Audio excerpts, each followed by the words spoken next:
Let's rock and roll. So Lil Uzi Vert has released his latest album, Pink Tape. Pink Tape. Nick, do you know who Lil Uzi Vert is? Yeah. Oh, you do? I do. Are you a I don't fan of his support him music? because I think What's your people with favorite like Lil the Uzi name. Vert song? Sorry about that. I didn't say I listened to Lil Uzi Vert. I've heard his name, and I think he's complete trash. Well, he released an anime trailer, so I don't know if he got the memo from Azuki that this is the move to make. Fun fact, he had a massive pink diamond installed in a piercing into his forehead in 2021. The gem was worth 24 million. I don't know if I buy that, but it was removed because it was torn out during a performance at Rolling Loud Miami in September 2021. Nick, do you feel that that's like a reasonable use of capital? I mean, this is an absurd question. Nick, you know the answer. This guy's name is Lucifer. You can't support that kind of shit. Like, if there is an afterlife, you're fucked. Lil Uzi Vert means Lucifer. Oh, I see. I didn't know that. Wait, does it? Yes. Yeah, say it fast. Lucifer. Say it slow. Lil Uzi Vert. But Nick, you were going to say something. No, I mean, this guy is an idiot. Whoever his fans are, they should just step off the ledge already, because I think there's a better use of time, and that's trading NFTs. Somebody said this makes more sense than NFTs. My favorite Lil Uzi Vert fun fact was I was skeptical on how strong of an artist he was when he first came out. He put out a song that was really popular. I think it was called like OX Tour Life or something like that. Something like that, right? XO Tour Life. XO Tour Life. See the NFT stuff. All my friends are dead. Yeah, that song. But then he, like a year and a half later, just put out another song that was just that song again with slightly different lyrics. Like he literally put the same song out twice. And I feel like we never see that. No, we saw it with Azuki. Life Elementals. Yeah, exactly. Nick said, no, we saw it with Azuki. Well, I'm gonna be honest. Bunny jumped in with the same joke, so we are aligned there, Bunny. It just happened that I blurted it out before you, so I get credit. Yeah, Bunny actually.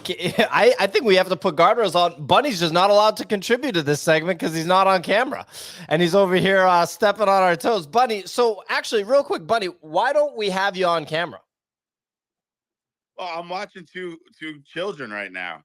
If I go on camera, who's watching the kid? Then I gotta ask my 7-year-old to watch the almost 2-year-old. It becomes a mess. The 7-year-old doesn't have school? Nah, school's done, dude. Summer, man. I forgot that. You Little... said that. Wake up. People like wake up. Could you just lock like the 2-year-old like kind of like in like a really big, like a Great Dane dog cage for like an hour and a half next to your desk while you dude, it doesn't work. She's actually on the computer. She's watching shit. a 6-hour Baby Shark video. They got Grandma Shark. They added a bunch of different family members. Has she ever watched hamsters? Like for some reason, hamsters are super popular for kids on YouTube. It's like the hamster mazes. No, I'm gonna have to try that. We've been testing that out, actually. We've been just posting up YouTube shorts. If you're listening on Twitter, check out our channel. We got videos of just hamsters running around on our YouTube, and then it's intersplices clips of one of us saying something absolutely absurd. A lot of parents have been getting pissed off about it because it's this combination of cute like BoDoggos and simultaneously rough around the edges, you know? This is a good video, though. I'm going to be honest.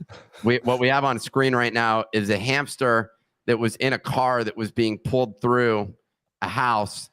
Now he's walking through the house. Another one's sleeping in the bed. Isn't the production on this stuff incredible? When I saw this for the first time, I mean, they have like literally an Among Us episode where it's like the hamsters are playing Among Us. It got a little too graphic, so. Well, that's where like the like YouTube Kids is known for like bleeding into like questionable. Like That's what I'm saying. Like the hamster mazes, I swear to God, like that's why I sit down and I watch it too. Because like all of a sudden you're gonna be here like, go kill your parents. Like and you're like, what? Like your parents hate you. Like you know what I mean? They do. There was like a situation with that. I forgot who it was. There was some scam before, so we already went through the Wayfair situation. There was a similar one on Reddit, which involved which was actually legitimate, where there was a channel that was like family friendly, but they were like beating each other. Like they were like abusing their kids on the. Yeah, I remember hearing that article. On the like YouTube channel, basically. And then they're like, "Oh, it was a joke."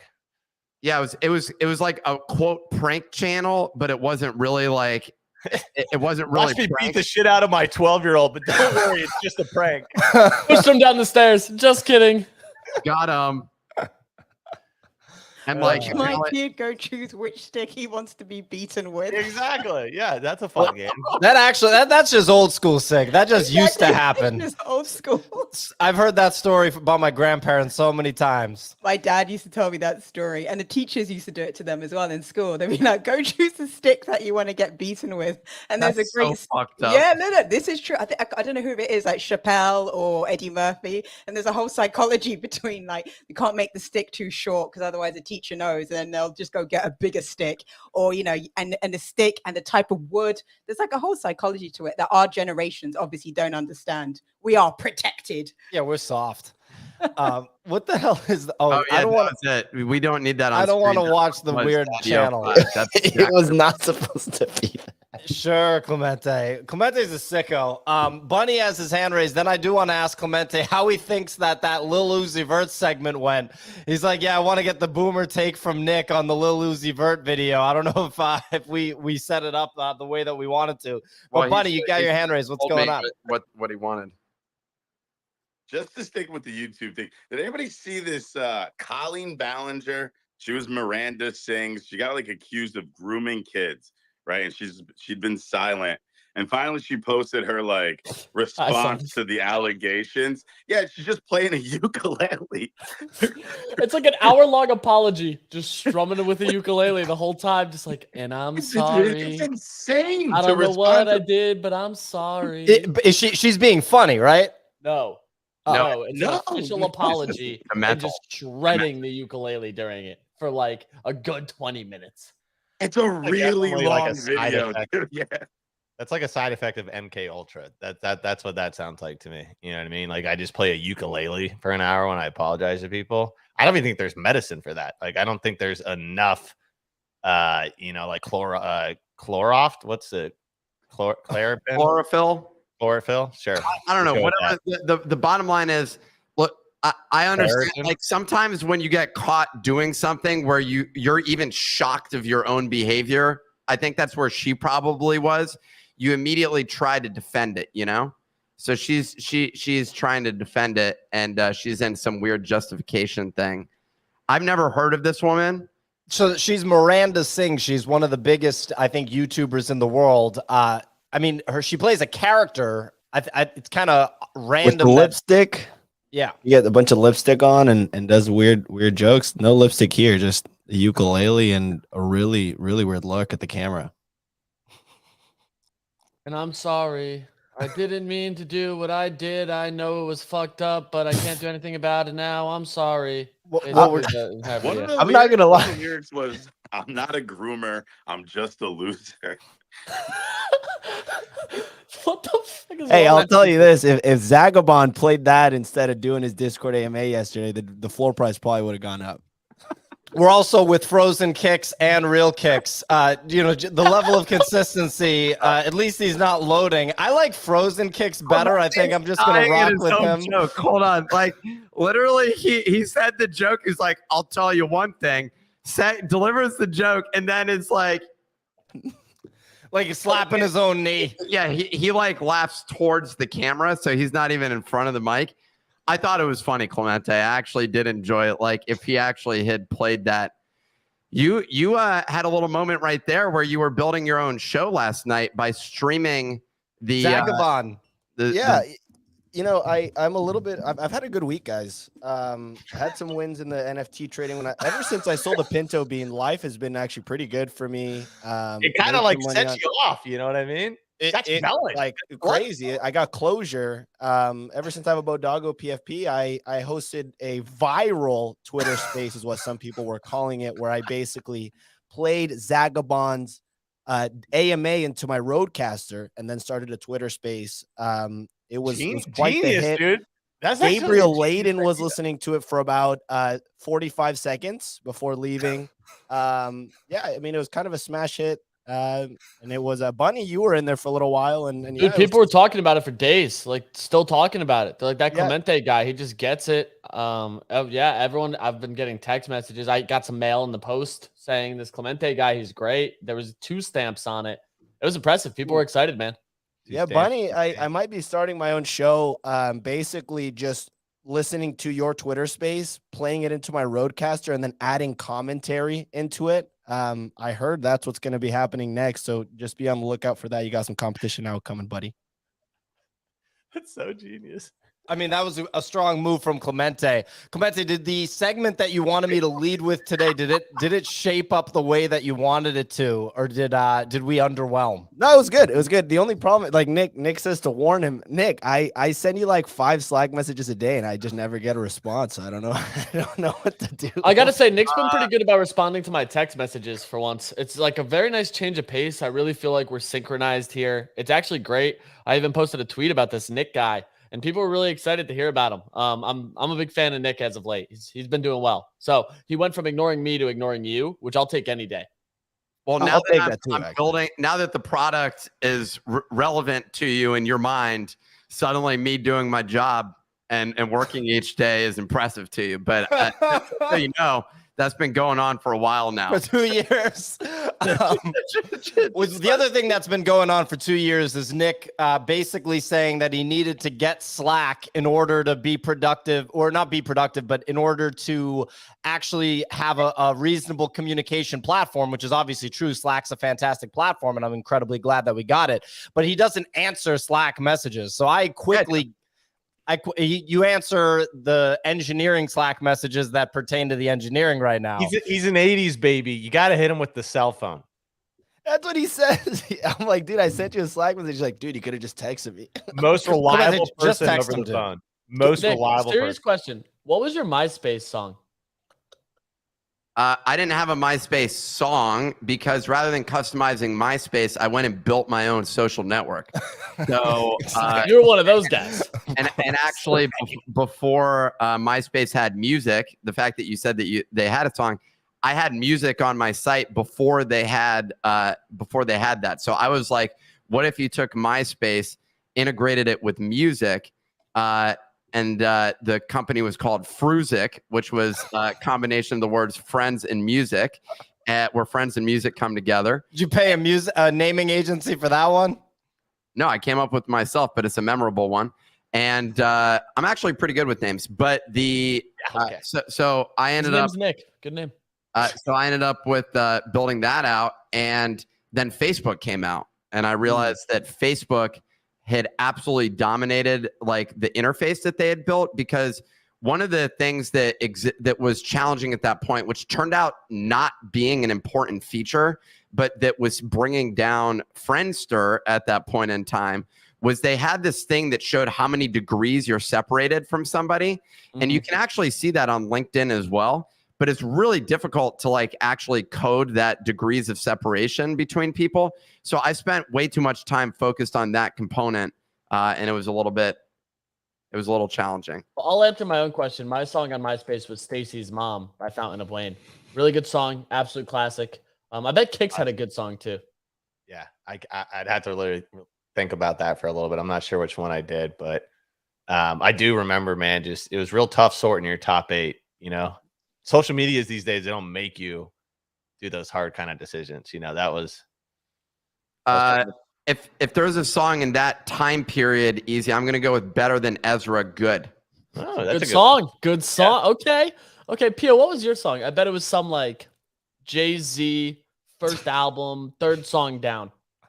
I'm sure it was all of the above. Jay-Z, Dr. Dre, Eminem, Nas, whatever I was listening to at the Clemente, time. were you even alive for MySpace? He was a young lad. I don't know what the hell you guys are talking about. Exactly. It really sucked, man. I'll be honest with you. It wasn't that cool. He was a child. Anyway, ladies and gentlemen, look, we're going to get into the meat and potatoes of the show today in just a second. We have to take a moment to thank our sponsor of today's show, Phantom Wallet. You've seen us talk about it. They are the official wallet partner of BoDoggo's.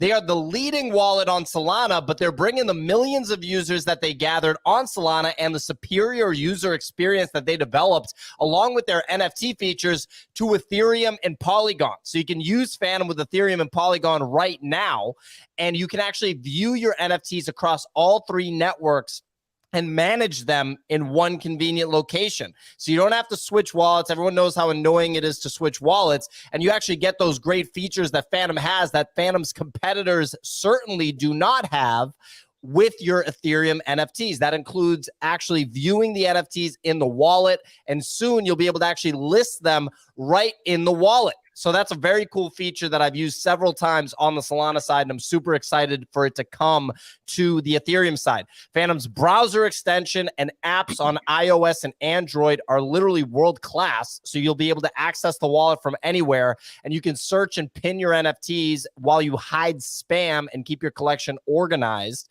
So yeah, I mean, look, upgrading to Phantom is super simple. You don't need to send your NFTs or transfer your assets. You actually just import your existing ETH wallets. No matter what wallet you have, you can just import it right into Phantom. Just import it. Exactly. Did they change their logo? They rebranded yesterday. Groundbreaking announcement. It looks cool. I like. You know who that reminds me of? The Adam-tastic free NFT yesterday. That really like cute kind of meta of like I think it's a great update on the logo. Good work, Phantom. And Phantom also now my favorite wallet after having done the BoDoggo's mint. I like honestly the UI compared to MetaMask, it's just it's so smooth. I don't know why I didn't use it before. It's not even a conversation, in my opinion. It's a superior wallet experience all the way around. So we're pumped to have Phantom Wallet as the official partner of BoDoggo's and the official partner of this show for wallets. Their mobile wallet's pretty good. Yep. Go to phantom.app to sign up, and you can import your seed phrase right there. Anyway, we're going to get to the weather report. We got Kicks on it. Kicks, please go ahead.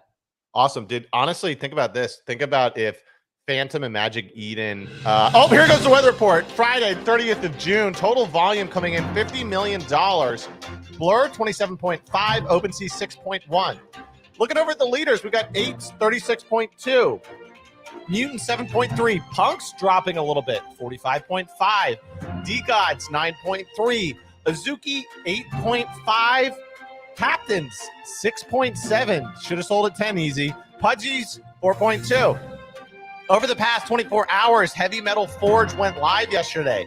Mixed reactions on Twitter, with real Jonah Blake saying Forge has boring game design and the team missed opportunities. Talk about hitting it on the cuff there. On the other side of the equation, Tenacious.eth said, a great game isn't obvious at first sight. It's only obvious once you get lost in it. P.S. Jonah, you're a big dum-dum. That's what he said. Heavy Metal down 30%. 0.59 ETH floor. I'm down 1.2 ETH on mine. That's an ouchie. D-Labs released a new video teasing an update in July, along with a website redesign using the old Facebook UI. It looks like they didn't go with MySpace. They went with Facebook. Lots of Easter eggs. Let's cut the sound on that, guys. On that Please. Guys, let's cut the Lots of Easter eggs and speculation that more is coming from DGods and Utes holders. DGods down 5%, Utes up 5% to 2 ETH. Over on Ordinals, Ordinal Maxi Biz was a cook for the minters. You could have minted that at 0.09 Bitcoin. It now has a floor price of 0.29 Bitcoin. So that's 0.2 Bitcoin profit, a nice 3x for those minters. Lastly, following Azuki's space, the team proposed a community vote to change the Elementals' backgrounds. I looked at the options. They're actually really cool. You should look at them. They also revealed an upcoming anime, and the green bean will only be given to OG Azukis. Elementals revealed 1.4, unrevealed 1.8. Bitcoin, ETH on a cooker. Bitcoin above 31K, ETH above 1900, Solana running pretty well. Crypto's looking good. Back to you in the studio. Yeah, we'll have to see what happens with Azuki in the coming weeks and months. Ether, the highly anticipated drop, will be minting their allow list phase today. These are updates, by the way, from the Nifty Daily Digest, which is the daily newsletter that you should subscribe to at thenifty.com. That's also the platform you need to have an account on for the free NFTs that we distribute on this show. So make sure you have an account there. Anyway, 1,750 individuals will be able to mint Ether for 0.35 ETH, or for free in exchange for a 10-week lockup. The allow list phase will last 48 hours, and 1 week later, the public sale will begin with 8,000 NFTs available for, get this, 0.65 ETH each. We will see if this is actually a long-standing, legitimate project in the NFT space, or if it is another one that falls by the wayside after a high-priced mint. The UK has passed the Financial Services and Markets Act 2023, granting regulatory bodies the power to supervise cryptocurrencies and stablecoins with the aim of ensuring their safe adoption, and are expecting to introduce specific rules for the crypto sector within the next year. 2020 vision in the UK. That's clarity. Love it. Love it. Signals pumped. Last but not least, Overlord announced a strategic partnership with Immutable to launch its AAA game on Ethereum-based Web3 gaming platform, with further details to be expected soon. So Overlord being, I believe, the parent company of Creeps, an NFT collection that's been out for a little bit. So yeah, interesting stories. Make sure you go to thenifty.com, connect your Phantom wallet there, your ETH and Sol wallet. Again, our official wallet partner is Phantom, so make sure you pop on there and connect your Phantom wallet. Anyway, first topic, Zagabond's Azuki AMA. Azuki and Zagabond have a history of nailing messaging. Quite frankly, Azuki has just been a very strong NFT project. People like to buy Azukis. That's just how it's worked since Azuki came out. People want to buy these things. But it seems like NFT Statistics actually pointed out a chart. If you guys follow NFT Statistics from Proof, he posted a chart that actually detailed the volatility that the Azuki ecosystem experienced in terms of buys and sells, price action during the call. It was a volatile call. You see a dump, you see a pump, you see another dump, and then a gradual fall off. So I guess, what was, Clemente, you live streamed this. Go ahead, Nick. That's the same chart you'd see on an Apple earnings call or something like that, basically. It's just real-time trading the earnings call, which is, I'm assuming, mostly bots at that point. Like, to generate that sort of volatility is pretty crazy. But Clemente, you can go ahead. I read some of your tweets. You were not impressed. The audience wasn't impressed. Nobody was impressed. Go ahead. Yeah. From my point of view, I thought it was, I've never heard Zagabond speak before. I've never heard the team speak. And I was like pretty surprised by how low energy they were. They were like they seemed like sad. They seemed like, we were a lot. And then to like make up for it, it seemed very spontaneous. They had no like clear plan of what was going to be talked about. And they were just kind of rambling, and they started like mumbling and revealing, I think, a little too much of what was happening. Like, the whole thing with Azuki is that you don't know what's coming. You just trust that they're going to figure it out. And they started talking about this short anime trailer they're going to release. They have these green beans that are going to play a role in it. And then we have these collector profiles that we're going to roll out that take into account how long you've been holding your Azuki for and how many badges you have. And that's going to basically turn into how much rewards you get in the future. And then they start relating themselves to Yuga and elementals of the mutants. I don't know. I was pretty disappointed with it. And the floor price basically played out exactly how people expected. It would have been great to have heard like the team be really excited and basically being like, guys, like, let's go. There's an opportunity. Let's come back. Let's rally. And there wasn't really too much of that, in my opinion. Saying that this is our mutants is really kind of one of the worst lines you can use, because it's basically just showing that you're copying somebody else. Also, they said they were building a metaverse, but they're talking about the sort of features that I don't want to talk about what we're building, but or anybody else, frankly. Hey, but chill out, Nick. Leaky faucet over I here. feel like a lot of people, have similar ideas. It's when something's priced that high, the best thing you can do is basically say nothing, and instead come out with, like you're saying, Clemente. Not even, it's not a pump up talk. It's basically to be like if they came out and said this is intentional or something, or even lied, right? Like you could have adjusted the path and basically created a new path forward as a result of it, but presented it as, it was their original plan. I don't know, and at least empathize with people and be like, hey, we understand, we hear you, we know that like the way that this was presented was not properly executed. That said, we really think that what you're going to see next is going to keep people excited, and we're happy to answer any questions associated with it. But yeah, what were you going to say, Kix? I'm like also just kind of framing like their price, like, yeah, I get like the, everyone's pretty much a consensus about their like recent mint, right? But if you think about it, so they basically pulled 40 million of liquidity, mostly from their own audience, right? Because it didn't make it to public sale, right? So there's like 40. So you would assume some prices go down, and then they launch a new collection, which also takes some liquidity away from their other two collections, right? And if you look at their prices right now, they're pretty much down 50%, right? But then if you frame it in, Captains is down from 10 to 6.5. Heavy metals down from 1.2 to 0.6.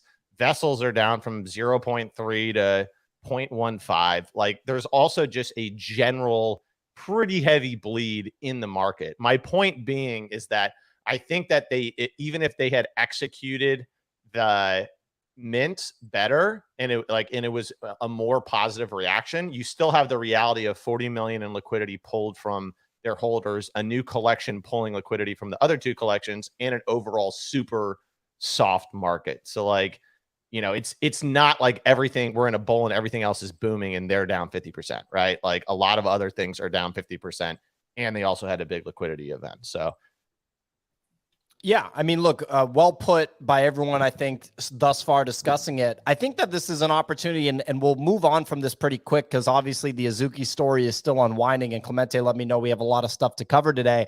But I think this is an example where you sort of see, with a lot of these NFT collections, especially those with anonymous founders, which you have to keep in mind, technically Azuki has anonymous founders. And you saw this with Bored Ape Yacht Club in 2021. The sort of most NFT and crypto native way to operate as a founder is to essentially be anonymous because it is accepted by the market for you to be anonymous. Think about it. You couldn't start a startup company and be anonymous. That's just not like literally go to some marine technology startup company and the founders is like a bunch of anons. And people are like, what the hell is this? This is a scam. But if you think, oh, go ahead, Signal. I was saying, kind of push back on that because like crypto has a history of being anonymous going all the way back to, the cypherpunks, all that kind of stuff. So there's like a culture that's already there. I think what's different in NFTs is that probably a lot of founders or a lot of prominent people who used to be anon are no longer anon, and the ones who are anon have a track record of proving themselves in such a way that there's enough trust in the market. I don't know if you guys covered it because I had to, pop out, but one of the things I thought was positive yesterday was the fact that they said that they are creating an anime production series. It's going to be short form content and it's going to be self-funded. So now you start to sort of understand where some of this 40 million is going. I would be disappointed if they then went and raised more, but this 40 million, if they can make good anime, short form, use social media to get the lore and a story and a narrative around Azuki out in the market, I think that's a really positive thing for them. They just need to work really hard right now to get back to the floor price they're originally at, but it's probably not going to go back to the original floor price because now we have a second collection. Yeah. And Pio, if you think about like the NFT market loves mystery, right?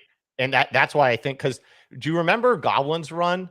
Yeah. Remember on the way up, people were like, it could be Yuga Labs or it could Yeah. be Larval. And then they actually reveal themselves. And then it's like down only from there. You know, it's same with like, oh, the mystery of like, what are they going to come up with next? I don't know why, but people love it. Remember Nakamigos, people are like Hypho Labs. If you like rotate the words, it's the same amount of letters as Larva Labs. It's like in this space, the reality is when there's something practical associated with the NFT, you can now price the thing.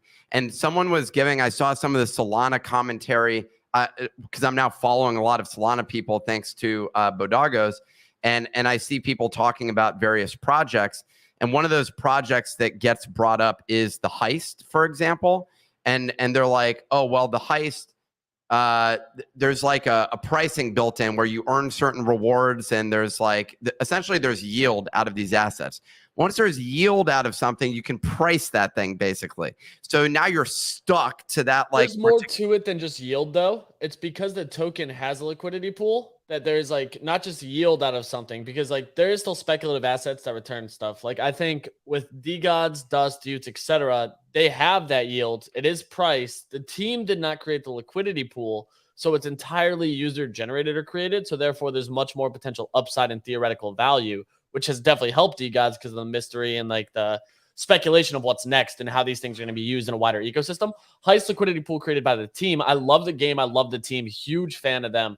But I think that there is some things there that like mechanical economic things. Yeah, exactly. There's an ecosystem that almost caps, but when the token pumps, so does the floor price. So like as soon as emissions end, there's a whole bunch of factors that play into it. And the Heist has absolutely dominated. When they first came out, people called it a Ponzi. I'm so impressed. Yeah, they called it a Ponzi, and their tokenomics slapped.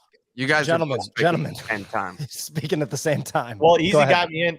Easy got me into Heist. Easy. I still have 3 left. I thought I was going to be down like 70% when I logged in the other day. It's up 50%. Huge. And you haven't claimed your tokens. Like you still have the guys sitting in these heists that you sent them into, and you just refuse to hit the claim button. So like you could be making a quick little penny off of it. But that's the fun part is like there's a lot of cool factors like that play into it. So right now I think that the Azuki thing still leaves a lot of speculation. And I do think that, like, to Nick's point, like something like the Heist, which has done a damn good job with tokenomics and economics, does have like potential caps, but it also lets you see potential upside when the token pumps, because now that floor price has a higher increase in value, which we've seen it now pump to its all-time high because the token's pumping. There's some, I'm not saying there's no upside, but there you go. It's correlated to some other particular thing. And there's an underlying price, which it's attached to.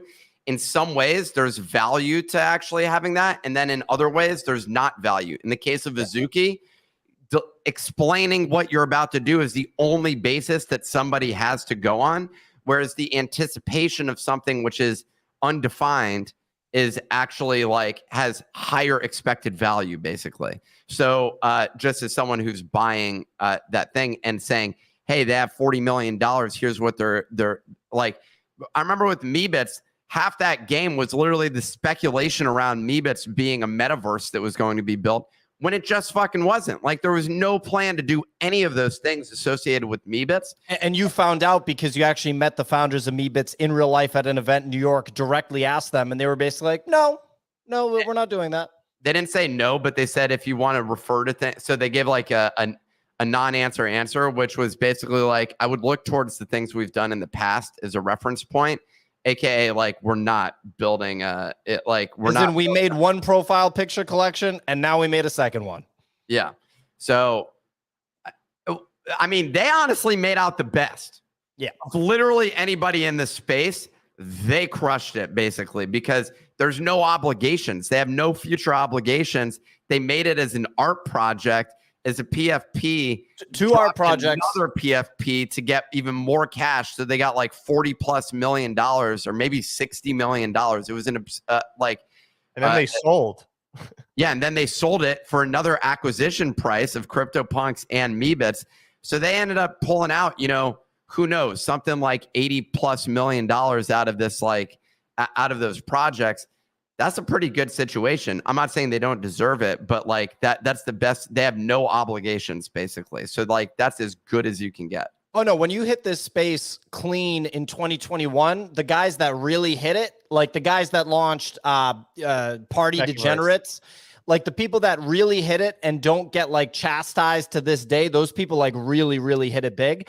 The comment that I was making was that, you know, when you see the Azuki team, so first of all, I want to, and by the way, I own an elemental and I own a bean. So straight off the top, I just want to bring that up. But second, you know, with the Azuki team, you got to keep in mind, you guys know the Azuki team has been absolutely flush with cash, flush with operating capital since the Azuki drop.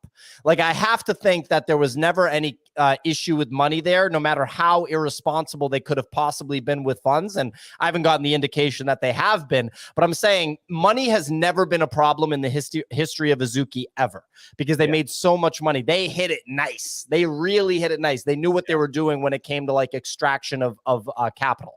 And so you have to understand that it's not that hard to do the stuff that they have done when you're that flush with cash, because you can hire really talented professionals. Like, people really get excited about their event. They get excited about the gold skateboard. They get excited about the jacket. And I do like all of those things. I'm not taking away anything from any of those things, but I'm saying if you're so flush with cash, you'd be surprised you can make a gold skateboard. Like, you can do it. Like, you can throw money at that problem until it goes away. It is possible.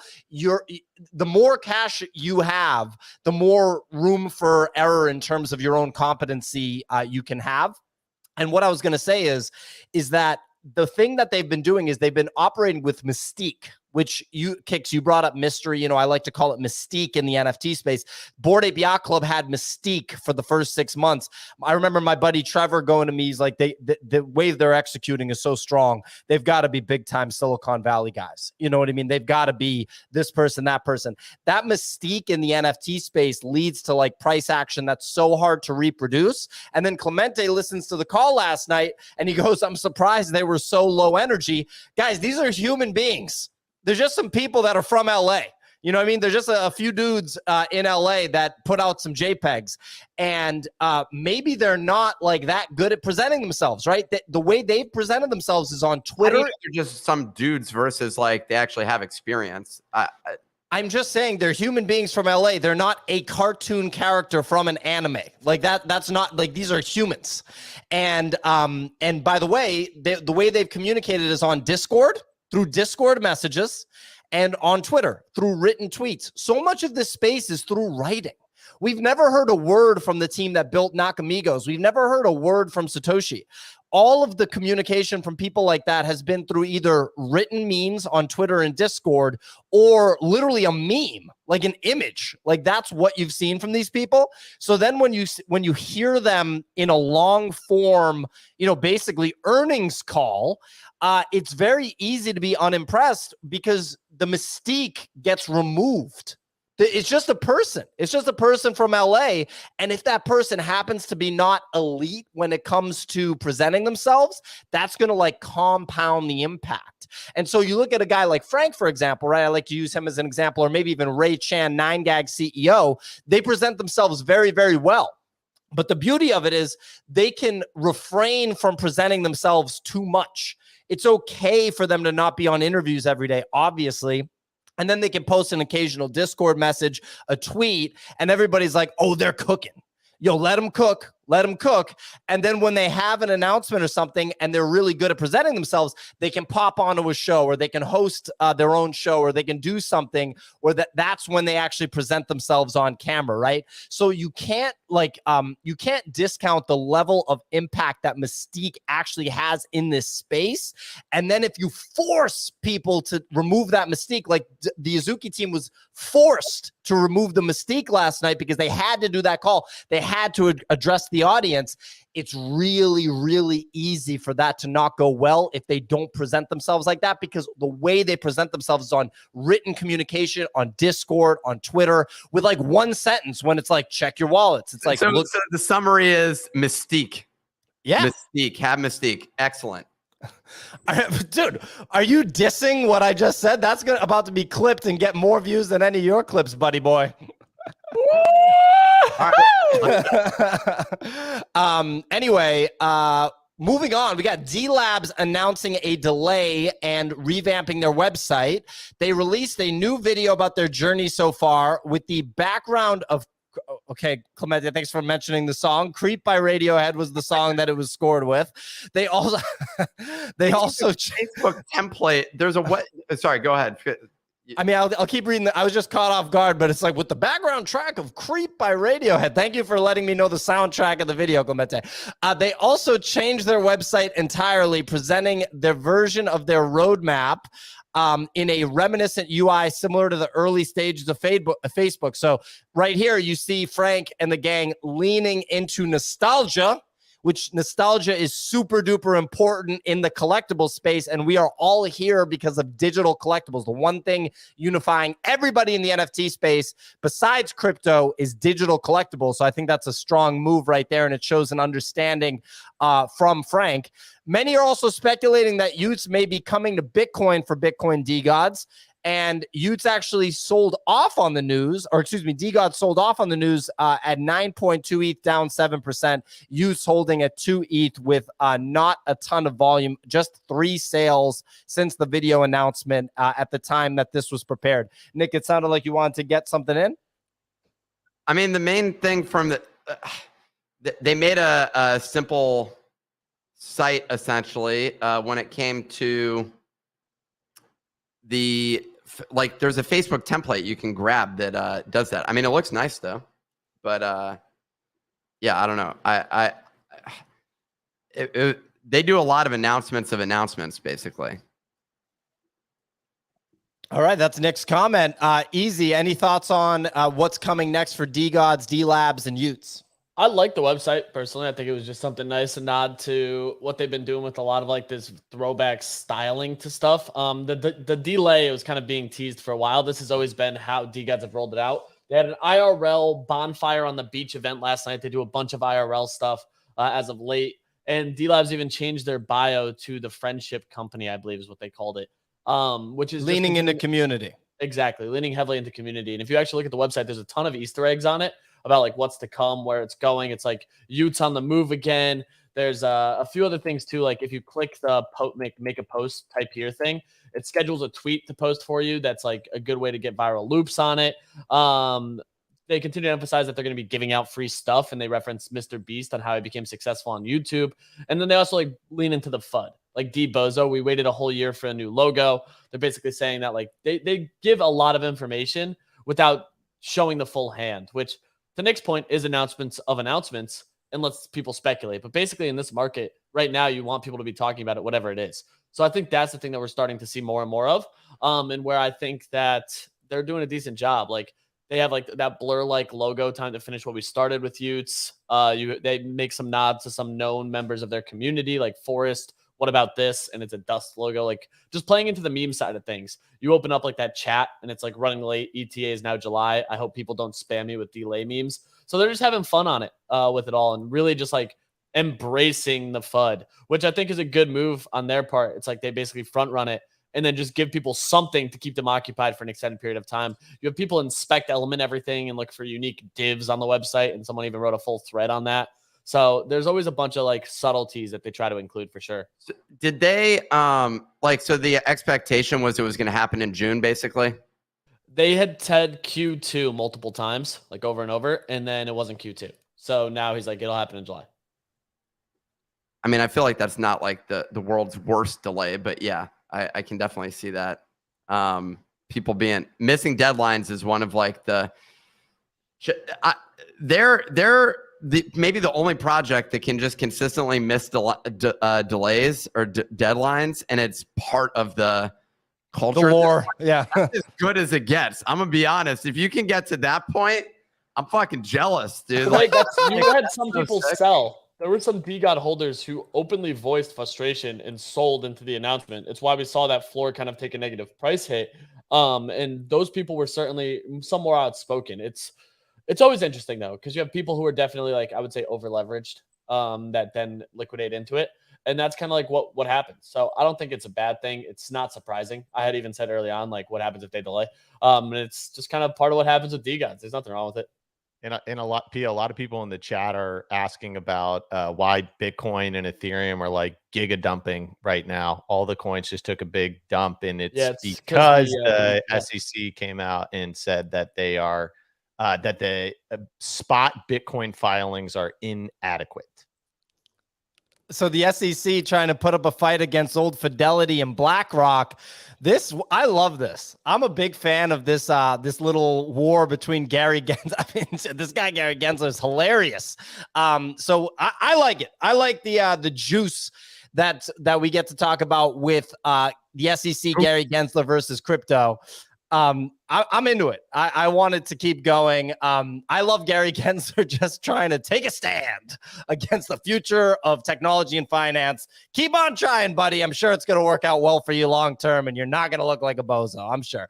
I'm all about it. And I also love traditional finance now being against Gary Gensler too. Like everybody's against Gary Gensler. When we had Joe McCann on the Bitcoin show, he talked about how people in Washington don't like Gary Gensler. Like he's not good at politics. The guy's hilarious. His time as the SEC chair are numbered. Anyway, the days are numbered. He's about to get fired. He's going to get fired, and he's just going to work in the private sector like all those people do. He does not have a personality for politics. It is what it is. Anyway, the highly anticipated Ether mint is happening today. We should cover this quickly, and then we can move on to the other stories. But Ether is going to start at 11 a.m. Eastern with the allow list phase. I touched on the mint structure during the newsletter discussion. I don't know. What do we think? We think that this is going to stick around and going to cook, in my opinion. The space wants an ETH win right now. Dude, it worked out. Shout out V. This timing worked out. I got to give him credit where credit is due. I love V. Just a good person to talk to and interact with. Has been going crazy on the art. A lot of people like the art. And right now, if they drop anime art that looks different, unique, and doesn't get fudded by any means, no issues with any of the layering, etc., I think it's going to set up for an absolute home run, especially on the elemental situation going down.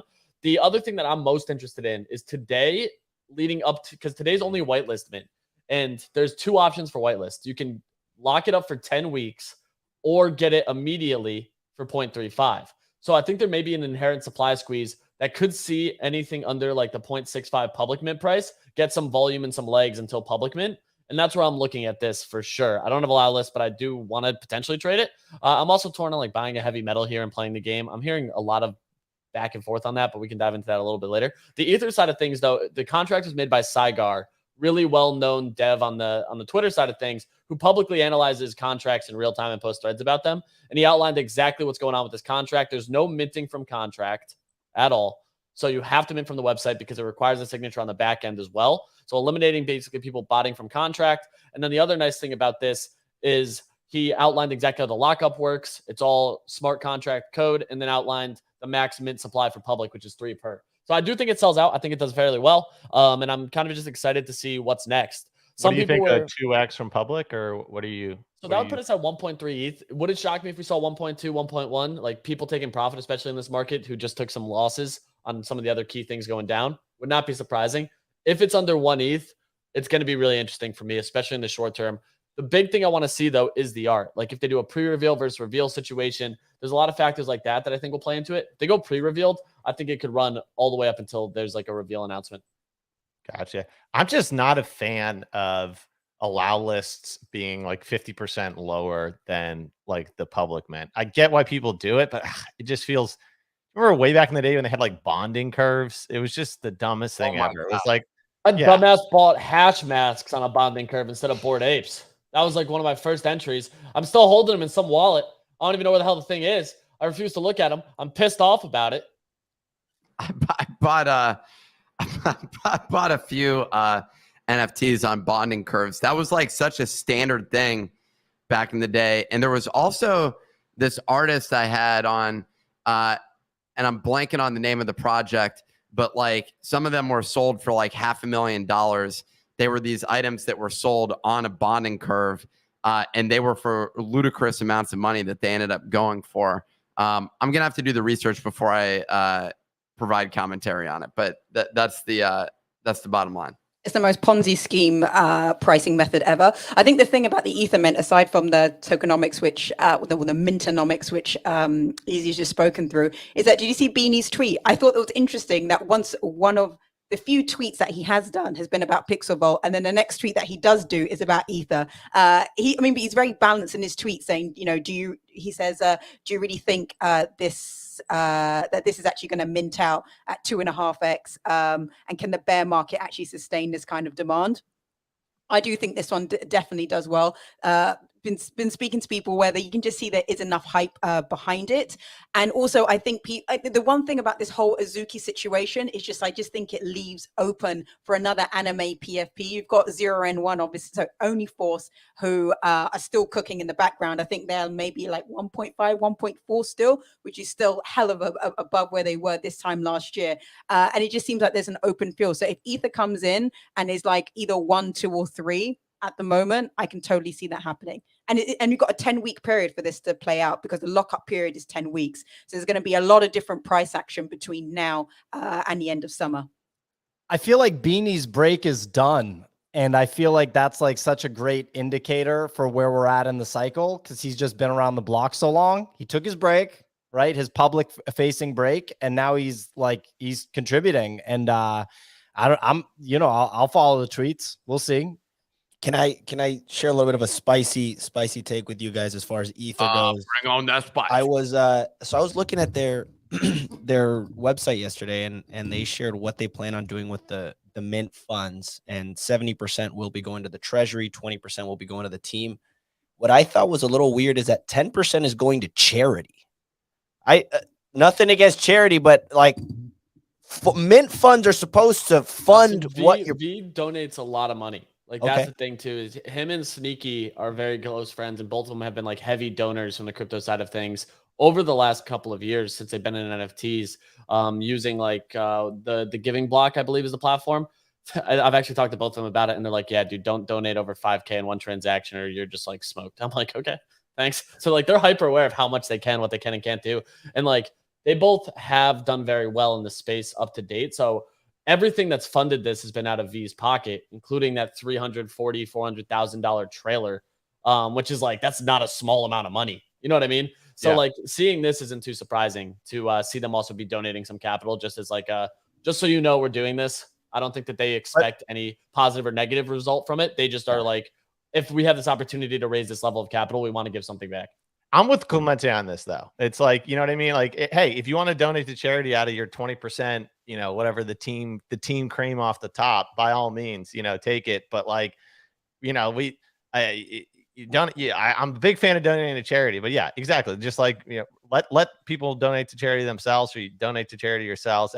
Yeah. When there's like remember there was a whole meta around charity back in 2021. You know what I mean? It was like 100% sellout, donate 50%, auction off a Tesla or raffle off a Tesla, sweep our own floor. We're the big three.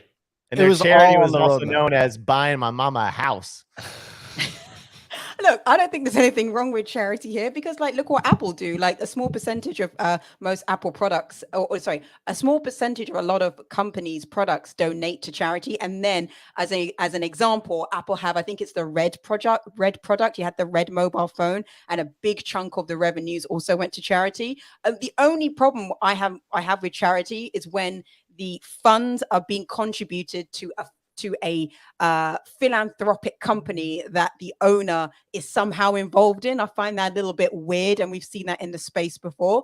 But if it's like off to, you know, save the children or whatever, I mean, come on, guys, we're funding everything this week. Can we not fund charity when it's good charity? No, fuck charity. That's where we're at this. I mean, I literally was gonna say that so many charities are scams, but I guess I'll hold it back. Including, I actually was on the same page with you, Pio, where I'm like, I don't care if just the owner's in there. I care with like the big salaries that people are getting at some of these places. And so, you know, Red is really just a front to direct funds into the globe. I want to call it the Globe Fund, or Global Fund. Sorry, I think is what it's called. And basically, like, they're just literally routing money into someone else who's going to allocate it. So like, they don't allocate any of those funds whatsoever. That said, at least the money is going to charity. And I think a global foundation or I'm but missing. most companies of that size don't allocate themselves. They allocate to an allocator who then goes and puts them into smaller businesses. Like, you can't expect a huge company to be able to actually put that amount of capital to work themselves. That's like that's like giving a portfolio manager 3 billion and then not having a team to help him or her allocate it. That It's would like be when nuts. you go to the grocery store and you check out and they're like, hey, you want to give $5 to charity at the end? And then 3 months later, the grocery store is like, hey, we raised $5 million for charity. No, you didn't do shit. I did. I went to your grocery store. I bought your groceries and I donated to charity. You didn't do nothing. You just had a little pop-up on your screen. Guys, remember that Tim Ferriss, podcaster Tim Ferriss, the author of the 4-Hour Work Week, dropped a project called The Legend of Cock Punch on the website, in like the FAQs or whatever, the about this project section. He alerted everybody without saying directly, but basically said, I'm going to stop working on this. It might be 3 years from now, or it might be 3 weeks from now. It turned out to be 1 week, or it turned out to be just the day after the project came out. And then we also figured out that he ran the primary sale through his nonprofit that he's the CEO of. I mean, talk about masterful exploitation right there. The guy knew how to set it up to be tax advantage. The guy knew that he was going to rug it. He was just going to totally extract.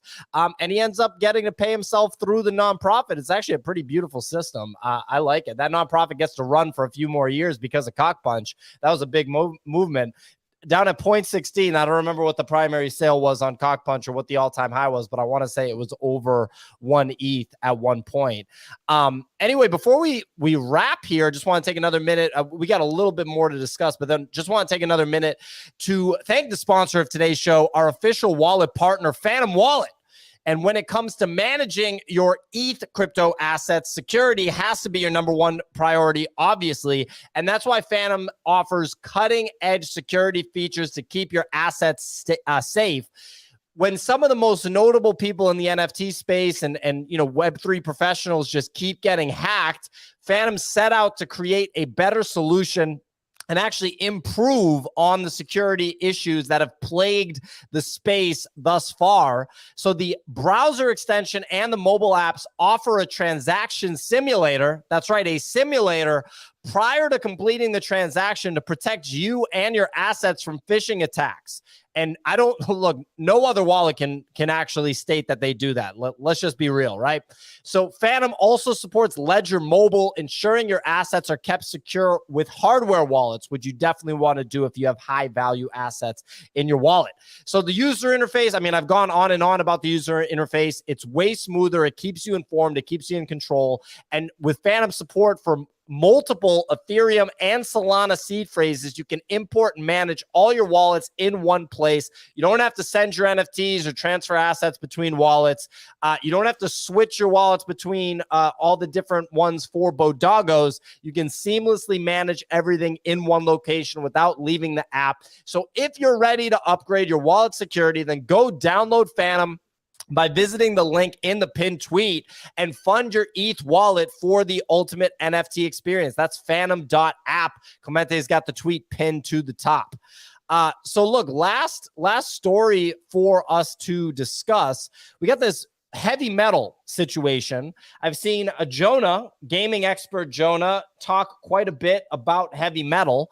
What do we make of it, this many days into it? I saw a lot of different tweets about it. I saw Spencer being very vocal on Twitter about heavy metal. Nick, it looks like a fine game. The thing is that like games are such a wide swath of genres that many people don't play. Like a lot of people like online talking Twitter, when they're talking about video games, they're talking about Call of Duty. They're talking about first-person shooters. They're talking about competitive PvP games, right? There's massive markets out there for casual games, clicker games. This is what this is called is an idle clicker, right? It's like it's a Clash of Clans model. Like you build things, there's timers, you have energy boosts. It's a very common game model. But obviously people that are like into first-person shooters or competitive games and things like Dookie Dash are not always going to be interested in games like these. So like if you're going to make games, yeah, that was a troll. I haven't even logged in yet. I can't find the wallet that I have my heavy metal in, but I want to start playing and checking it out. It seems like a casual idle clicker. Wallets. I don't understand this like losing wallets thing. It just doesn't make sense in my I didn't mind. lose it. I just got to find it. I forget which. I have like 4 computers with wallets on it. I'm super paranoid about typing in seed phrases. So if I ever have to type in a seed phrase, I buy a fresh computer. But yeah, heavy metal, it seems like a fine game, and they've been teasing out that the game is going to be like this for, you know, probably like a month or 2 now. So if it isn't your type of game and you own a heavy metal, you can just sell your heavy metal, or, you know, you can get a gamer to play it for you if you want. But I mean, it seems like a fun, pretty run-of-the-mill idle clicker game. I mean, once I get into it, I'll see how it actually is. But I don't know. I played it some yesterday, and I was experimenting with it, and it's pretty fucking boring. Like, I'm gonna be like, I play idle games. Easy and I were discussing some of the, like, for inspiration, I've been downloading different games and seeing the dynamics of how they do points, how they do like gems and other particular things. And there's a lot of elements of this. People in the comments in response to like Spencer were like, tell me that you never played Tamagotchi, or like that you never did these other things. But the problem is that's not what it is. Like, a Tamagotchi toy was a different thing. Good thing you're muted while you speak over me, Kix. There's Tamagotchi, and then there's like those games that are idle where you are clicking on them on a regular basis and you want to go back in there and do this thing. The problem is there's a lot of complexity inside of this game where I don't want to go back, and the reward for clicking is not high enough. So there's an example of some like lemonade stand game that Easy and I were talking about, which is one of these stupid mobile apps which literally provide no value. It's a made up number just going up, and the number starts slow. And as you build another business, the number goes up, and then you build another lemonade stand, and then you start owning, you know, an oil business by the end of it because you started with this lemonade stand. So you're accumulating things as they go. The problem, initially, you want some level of friction and that number to start accelerating. What happened, though, in that situation is that the gap of the people that just started is going to be so wide from the people who started the day before. And so that's the problem that I think they have to deal with. So am I screwed, Nick? Because I didn't start playing yesterday. I thought about that too. I'm like, am I like impossibly behind? Like, I don't think it is. That's why they introduced that voting mechanism. And I think the votes is a way to offset that situation where you can show the cool things that you've built. But what happened was I would like unlocked an item in the game, for example, which is something you could hang on your wall. I don't even have walls yet. Like, I'm not even to a wall point, but I also couldn't afford the thing that I unlocked, which is one of the most infuriating things. Now, I've used those games and you unlock this thing and then you need to save up money in order to get it. And so you go through that process. But the time period to get to that, they didn't create enough fast reward at the beginning of the game to get you hooked on it, essentially, where you're like, oh, I got this one thing. That looks dope. They didn't give you anything that's cool. They instead gave you concrete tiles and other types of tiles in the game. And so it was just like, I don't know, it was far less exciting in that process because I didn't get the endorphin release early on in that game. So I don't want, and someone said you can pay ApeCoin to catch up. The other thing is those bonuses are like super limited. It's like for 10 minutes or for 30 minutes. And I'm just like, I'm going to go buy something for 30 minutes when I really would be best served interacting with this maybe 3 times a day for like 30 seconds during a break or something like that. So a lot of the dynamics that they got in there feels really off, but there's the potential in there of something that's interesting. And my guess from observing this is a lot of time and attention was spent on some of the interactions that you have with the product. I'm talking about the animated slide between 2 menu items, for example, was done really well. And I'm literally clicking and looking at it and inspecting the HTML and being like, all right, they like spent some time on like this component. Another thing that they probably did was discussing like getting your NFT inside the game, which I see as them building those components that they can stack up as they build games The problem is this one individual game just doesn't make it exciting. And I think they really could have narrowed the scope of the game so that people could be active in there and just have a lot of fun. And right now, strictly put, the game just is not super exciting. Like, it's just not fun. And I don't like getting different colored tiles, like, just straight up. So one of the things that I thought was really interesting, what you said, was about the like endorphin feedback loop of wanting to continue the game. So you got that painting, you said, to put on the wall, but you didn't even have anything. And one of the things I really liked about Dookie Dash was that at the beginning, and I was a very bad player, at the beginning, I couldn't get through. Like, I was just so bad. And then all of a sudden the algo realized how bad I was as a player and then just gave me like basically a clear tunnel. There were no obstacles for say 500 meters. And so I got endorphins. I was like, oh, I can do this. I can go further. And then that's how it got me to spend money. But it's interesting to compare that to say the game that you just played, where it'll be really disappointing to like have to pay money so early to have an item that you can't even build on. I am going to play Forge, definitely. I'll play the free version, and it'll be interesting to see if it's enticing enough to get me to want to spend half an ETH, which is still a lot of money for an idle game that seems to be getting quite mixed reviews across the timeline. But I'm not gonna dismiss it just because some people don't like it. There's another activity that you do early on. So you're getting, to be clear, no rewards in this process. You're getting colored tiles of which there's all these attributes that you have no idea what they even mean, because it's not real world attributes. It's not like, oh, you have a lemonade stand and here's the number of customers that each one get. Like, there's nothing like practical in the real world that ties this.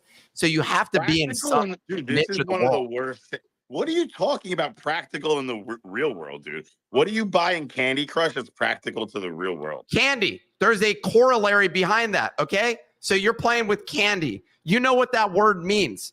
When this guy is shitting oil on my tiles, and that's the first experience that I have with the game, and I got to go clean the oil. You're unfamiliar with the concept of oil?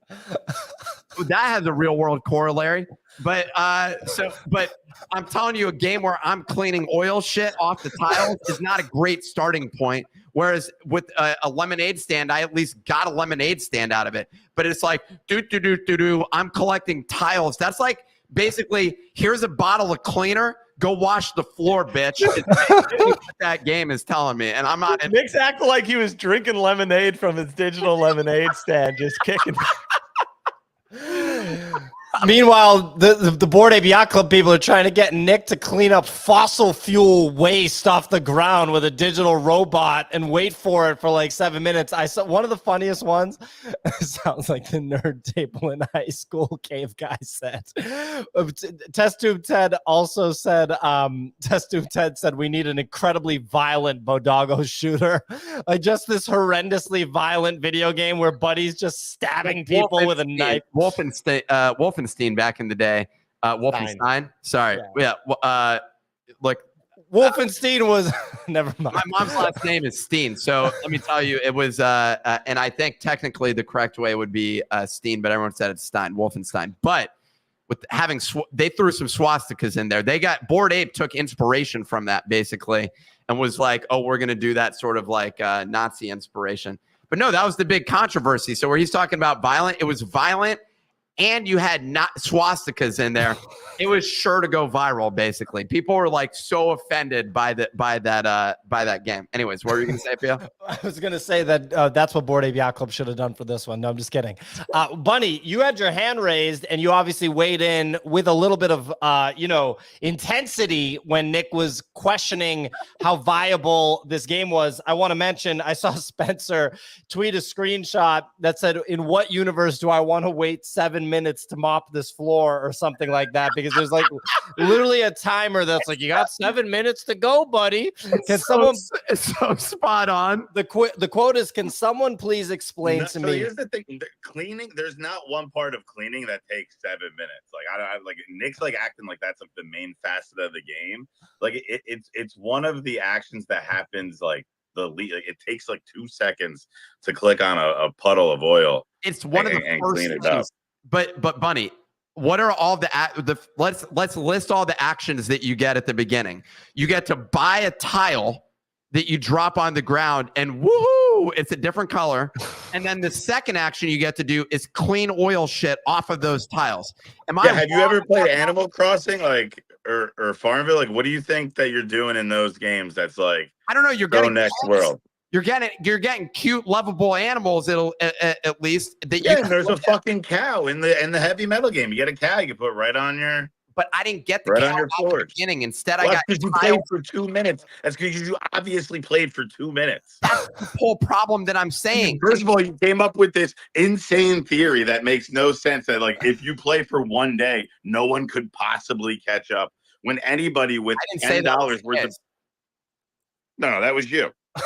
No, I actually said that's why they introduced voting so that doesn't happen. But pause on that one second. That's not, but that's what I'm saying. That's not accurate. Like that's dude. If you have ApeCoin, you will catch up to what I have built. I haven't spent any ApeCoin. So I'll spend if money. Started today and spent $20. He would blow past me, dude. Because you get the you on a board ape one instantly. Real quick, I'm going to mute and let me just tell you. So, like, that's my exposure at this point, Bunny. But it's okay if you just acknowledge the fact that the first 5 minutes of this game fucking blows. Like, it just blows. Like, there's no. You're like, you didn't put in enough effort. I'm just saying. The thing is, dude, but that's like, it's such an inaccurate take. It's like mind-boggling to me because like the game is fun for like the first 45 minutes to an hour, and then unless you pay to play, it's impossible to build anything, right? Because yes, it is, dude. What you haven't even played long enough. It becomes like 20,000 energy to craft one tile, and that tile takes 13 minutes. That's to not craft, true, right? So how much am I spending here to like To catch like, up with to Bunny, get to who's the been portal spending all day playing this game, which blows. Can no, come Bunny, how on. much? No. Look, you have to listen to Bunny in here because he's played longer for you, right? And he definitely had a different simulation. But what I want to understand is I go and spend 0.5 ETH. How much more money do I have to spend in this game to get to the portal to just actually build something? Because I feel like a lot of money has been spent. You don't in this have game. to. Technically, you don't have to spend any ApeCoin. It's just gonna get to a point after like an hour where doing anything just takes a really long time because the tiles get expensive. It gets expensive to craft them, and then like you don't have enough energy to really keep up. It almost forces you to buy gears. Like if you want to speed up the process. sounds like a great game. Yeah, can't wait to buy more. Dude, I enjoy cleaning my own floor more than I do playing this game. But to be fair, 3 days, I becomes enjoy a giant ApeCoin sink. You're gonna look like a bozo though. Right? You hear that, Nick? ApeCoin is about to moon because of how much people want to clean the oil off the I floor. didn't say it was gonna moon, but like if you don't think a ton of ApeCoin is gonna get spent on this game, like I don't know what you're thinking then. well, I just loaded up my game and let me go clean the oil that I have all over my floor right now. And because you left it unattended for hours, dude. Of course there's oil on the floor. Oh, hold on one sec. So because it was unattended, my robot is now unhappy, and I need to click 47 fucking times on tiles that it makes no sense, dude. You gotta get a you're right. clicker It's nothing macro. like Tamagotchi though, Nick. It's nothing like it, dude. You got to get a clicker macro. So there's macros you can install on your computer, and you click it once, and it'll click 46 times for you. That's fun. Maybe the problem is I don't like clicking my mouse, and I'd prefer clicking my like a Controller. my phone screen would actually be a more enjoyable experience. So at least the click. So then play it on mobile. Hey, look, the robot just came over and shit more oil out while I'm cleaning. Good. Because he's like, I'm not happy with you. Noah Meatballs goes, one of the busiest / most exciting weeks in art on chain, and they spent 15 minutes talking about oil on tiles. That's because the oil on tiles is the talk of the town, Noah. Real quick, what I want to say is I'm not a big video game person, so I'm not the most informed person when it comes to this. But based on what I've seen in the NFT space so far, I would not be surprised if they are trying to do something that traditional gaming people would think is weird. It seems like they nailed it with Doogie Dash. So I'm not trying to totally discount the ability of Yuga Labs to produce exciting, fun, popular games. But the history of the NFT space shows that NFT people try to do things in a very strange way when there's already very built out infrastructure. Podcasting, for example, is something that I know about. And I've watched people in the NFT space try to start podcasts. And I'm like, that's not how you podcast. Like, people just sit in silence on the show. Like, hold on, ready, guys? Here's an NFT podcast. Ready? Hold on. But Bunny. Oh, wait, no, Nick. We're on an NFT podcast. Hold on, Nick. Okay. Well, hold on. I get the point.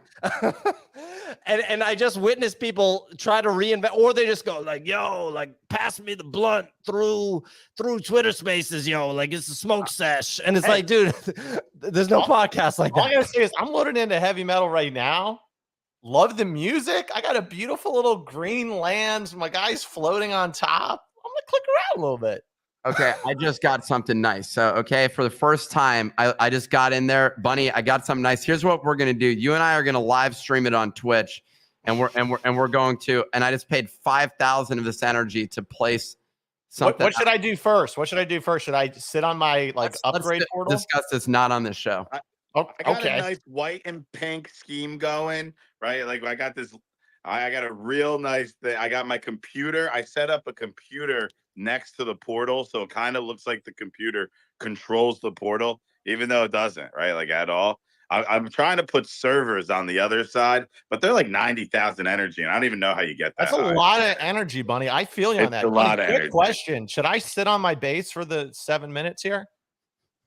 Oh yeah, dude, you got to sit on it, man. You got to keep clicking this guy, dude. I'll go check my email. People are like complaining. I'll go check an email for 7 minutes. Maybe I'll make a coffee. I don't know. Like, oh God, it's an idle clicker. I got to wait 6 minutes and 30 more seconds, dude. Holy shit. What are we going to do? Well, let's wrap the show up for 6.5 minutes. Then I'll get to heavy metal. All right, we're going to wrap. We went way over. Clemente, can you dish out the free NFT to the YouTube squad, please? The password for today's free NFT is Chase14. Chase14. Go to the nifty.com/claim to claim that free NFT today. And yeah, that'll be the free NFT password. CHASE14, all lowercase. I'm going to claim that right now. And it's also pinned up top, ladies and gentlemen. Here we go. Clemente claiming. Here we go. There it is, Cyber Pursuit. Another free NFT from the Cyberdog 4269 collection. You got to, if you get this NFT, you need to prepare for an adrenaline-fueled chase through the neon-lit streets of Cyberdog 4269 as Buddy outsmarts the relentless robo dog catcher. Yeah, I mean, look, go get the free NFT. The nifty.com/claim. The code is Chase14. People have really enjoyed the Cyberdog 4269 series. The series has only a couple more NFTs left before it is wrapped up, so enjoy them while you can. Anyway, that's the nifty.com/claim. Go get the free NFT. Look, ladies and gentlemen, that's our show. Nick, was there anything you wanted to say before we wrap? No, I'm going to go play this game more just to see how shitty it is. Cool, man. I got 5 more minutes on my sitting. Anyway, ladies and gentlemen, if it's your first time listening, we do the show Monday through Friday, 9 a.m. to 10:15 a.m. Eastern time each and every week right here on Twitter Spaces. The show is also available on YouTube if you want to see our beautiful faces while we do the show. Also, we upload the show to Apple Podcasts, Spotify Podcasts, wherever you get your podcasts if you want to share the show with people outside of the Twitter world. So we appreciate everybody listening. We'll be back on Monday.